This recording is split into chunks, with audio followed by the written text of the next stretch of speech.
Assalamualaikum everyone. This is Jasia Khan and most welcome to Burhan's Preparatory Academy.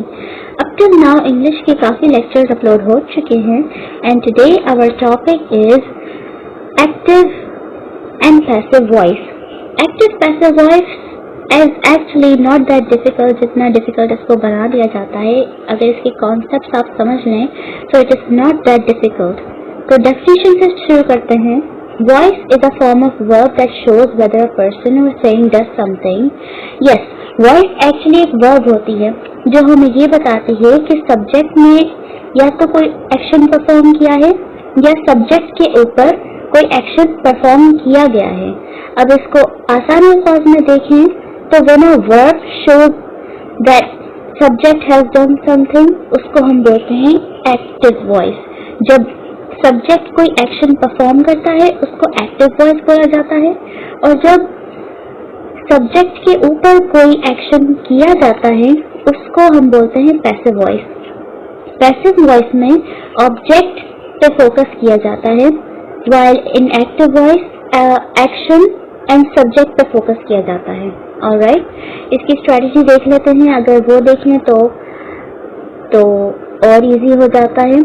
तो देखते हैं subject plus first for active voice की देखें अगर तो सब्जेक्ट प्लस फर्स्ट वर्ब की कोई भी फॉर्म क्योंकि एक्टिव वॉइस में टेंस के ऊपर डिपेंड करता है. तो सब्जेक्ट वर्ब की कोई भी form and then the object. Same थोड़ा सा डिफरेंट होके पैसिव वॉइस की स्ट्रेटजी होती है ऑब्जेक्ट प्लस वर्ब की थर्ड फॉर्म जिसको हम पास्ट पार्टिसिपल भी बोलते हैं. तो ऑब्जेक्ट प्लस वर्ब की third form and subject. Passive voice में यही होता है, जो सब्जेक्ट है वो ऑब्जेक्ट बन जाता है एंड जो ऑब्जेक्ट है वो सब्जेक्ट बन जाता है. And always there comes the third form of verb. चाहे कोई भी टेंस का पैसिव वॉइस हो हमें थर्ड फॉर्म ऑफ वर्ब ही यूज करनी है. ऑलराइट, अब थोड़े से इम्पोर्टेंट रूल्स देख लेते हैं इसके because these rules are extremely important आपको कॉन्सेप्ट समझने के लिए. तो फर्स्ट इज पैसिव सेंटेंस, उसमें पास्ट पार्टिसिपल फॉर्म यूज होती है. Again that means the third form of verb वो यूज की जाती है. नेक्स्ट पॉइंट इज कि there would always have preposition by. Yes, see in this example of the passive voice the mouse is chased by the cat. So this preposition always comes in the passive voice. कोई भी sentence हो हमें by use करना पड़ता है उसमें in order to make it passive voice. Third point is a transitive verb is sometimes followed by two objects. Yes, in some cases ऐसा होता है कि sentence में दो objects होते हैं, एक indirect object, एक direct object. डायरेक्ट ऑब्जेक्ट कोई भी चीज होती है और इनडायरेक्ट चीज कोई भी someone कोई भी इंसान होता है. तो एग्जांपल से देखते हैं. The boss granted him the permission. Boss ने उसको परमिशन दी. सो हिम एंड परमिशन ये दोनों ऑब्जेक्ट्स हैं. Him is indirect object and the permission is direct object. So इसको पैसिव वॉइस में कन्वर्ट करने के लिए हम पहले indirect object use करेंगे and then direct object use करेंगे. The permission was granted to him by the principal. एक और example है in order to clear your concept. Ali gave his sister a present. तो इसमें दो objects हैं indirect and direct. So it becomes a present was given to his sister by Ali. Alright. एक और rule है. Fourth rule is there are certain verbs that are followed by prepositions.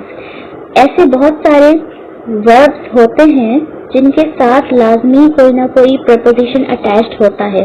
तो ऐसे में हम preposition by यूज करने से पहले वो वाली यूज करेंगे, वो वाली preposition लाजमी यूज करेंगे. For example, he laughed at her. At पहले से यूज हुआ है इसीलिए हम इसका पैसिव कैसे बनाएंगे. She was laughed at by him. So at and by ये दो बार यूज होंगे, मीन्स दो prepositions यूज होंगी, but that would be fine because at is attached with laughed. Fifth important rule ये है कि इम्पेरेटिव सेंटेंसेस को पैसिव बनाने के लिए हमें यूज करना पड़ता है लेट। ऐसा बोला जाता है कि एक्टिव वॉइस में जब तक सब्जेक्ट ना हो, ऑब्जेक्ट ना हो, तब तक पैसिव बनाना इम्पॉसिबल है, but that's not true. See imperative sentences में हमारे पास ऑब्जेक्ट तो होता है लेकिन सब्जेक्ट लाजमी नहीं होता, तो ऐसे सेंटेंसेस में we make passive by using let. So इसका फॉर्मूला हो जाता है let plus the object and be and then the third form of verb. So it becomes like if I say close the door, so it becomes let the door be closed. If I say kindly open the curtains, it becomes kindly let the curtains opened.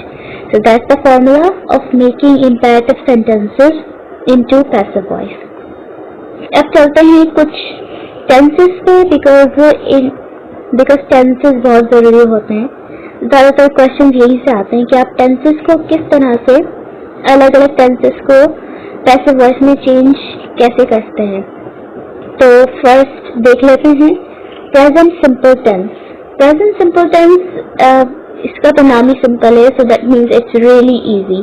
आपको बस subject लगाना होता है and then the first form of verb and then the object. तो इसकी first example है I drink mango milkshake. Alright, इसमें आपको क्या करना है, सब्जेक्ट बन जाएगा ऑब्जेक्ट एंड ऑब्जेक्ट बन जाएगा subject and they are separated by is, am और are.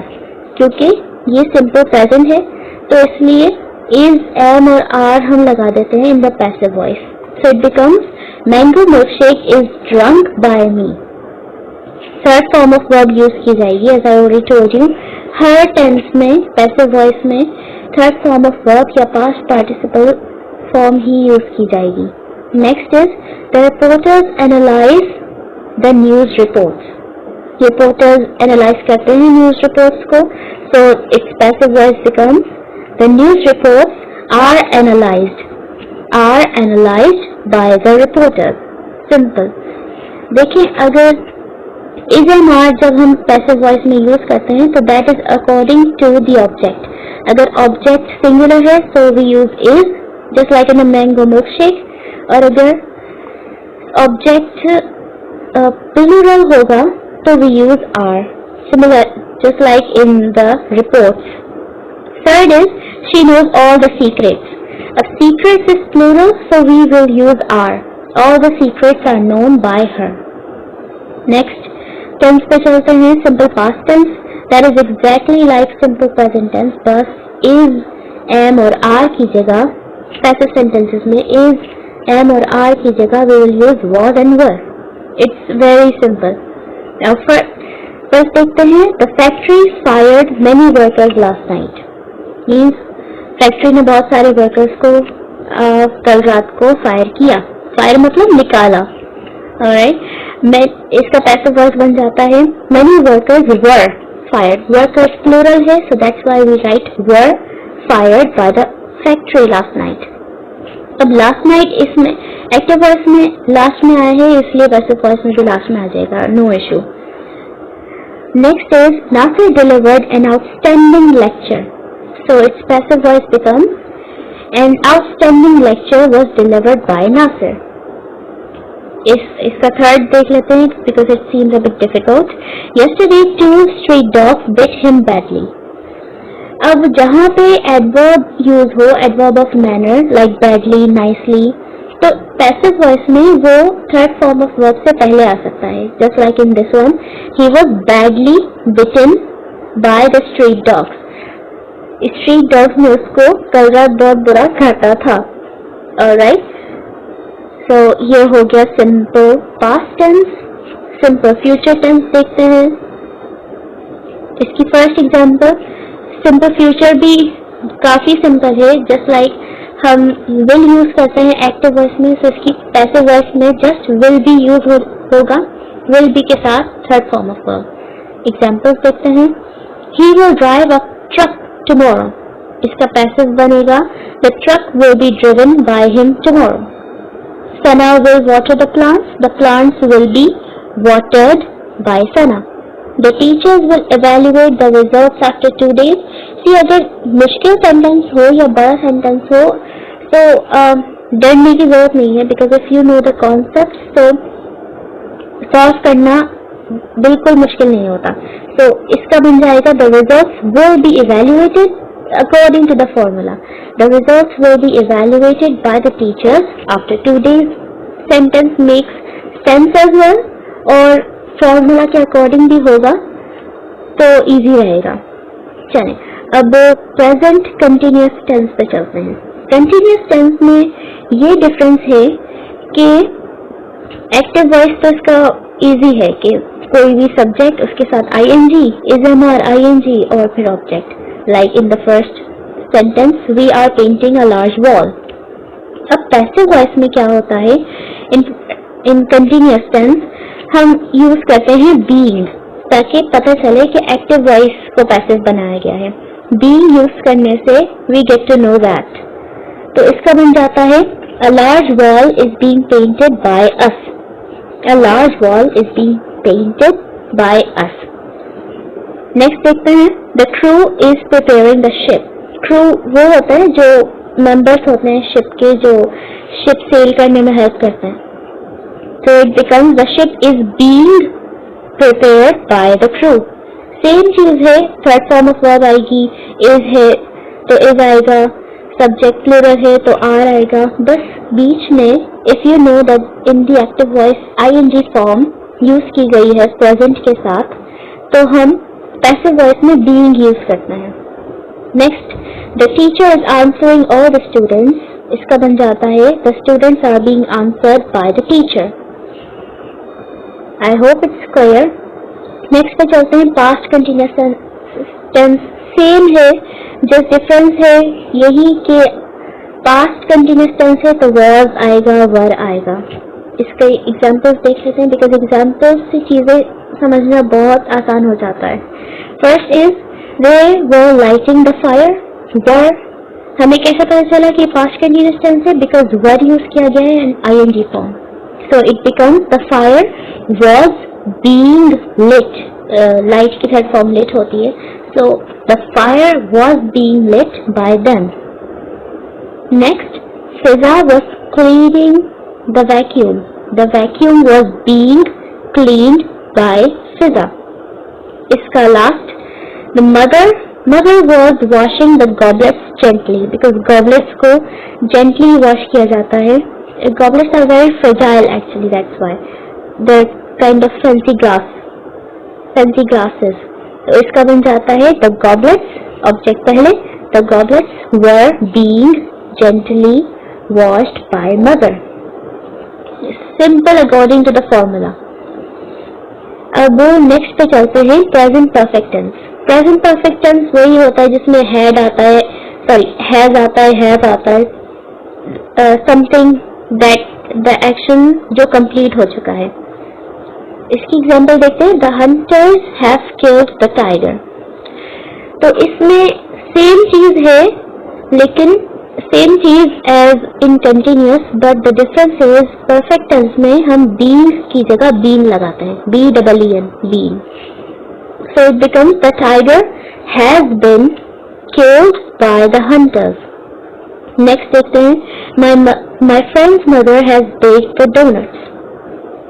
So it becomes the doughnuts have been baked by my friend's mother. Alright, हमने बस बीन यूज किया है. पास्ट परफेक्ट में भी हैड यूज होता है तो यहाँ पे भी पैसिव वॉइस में भी हैड ही यूज होगा. जस्ट हमें बीन यूज करना है इसके साथ.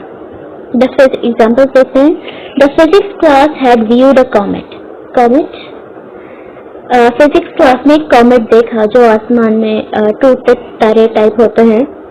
तो इसका पैसिव बन जाता है a comet had been viewed by the physics class. आपको बस यही डिफरेंस याद करना है कि कंटिन्यूअस टेंस हो तो बीइंग यूज होता है, BEING, एंड परफेक्ट टेंस हो तो बीन यूज होता है, BEEN, been. Alright, people had warmly welcome the cricket champions. वैसे दैट्स ट्रू, जब क्रिकेट चैंपियंस जीत के आते हैं तो उनको काफी इस्तकबाल किया जाता है उनका. तो इसका पैसिव क्या बनेगा? जब हम क्रिकेट चैंपियंस को ऑब्जेक्ट बना देंगे, it would be like The cricket champions had been warmly welcomed by the people. Alright. अब चलते हैं फ्यूचर परफेक्ट टेंस पे. फ्यूचर परफेक्ट भी वैसे ही होता है, इसमें भी will have been आ जाएगा. जैसे हम will यूज करते हैं, इसके एक्टिव से चेक करते हैं. The girls will have clicked pictures means girls ने पिक्चर्स ले ली होंगी, तो इसका पैसिव बनेगा pictures will have been clicked. Will have been clicked. Future tense में होता है, फ्यूचर परफेक्ट टेंस में हम will have been या will has been यूज करते हैं थर्ड फॉर्म ऑफ वर्ब के साथ. और एग्जांपल्स भी हैं कुछ, वो आप देख लीजिएगा.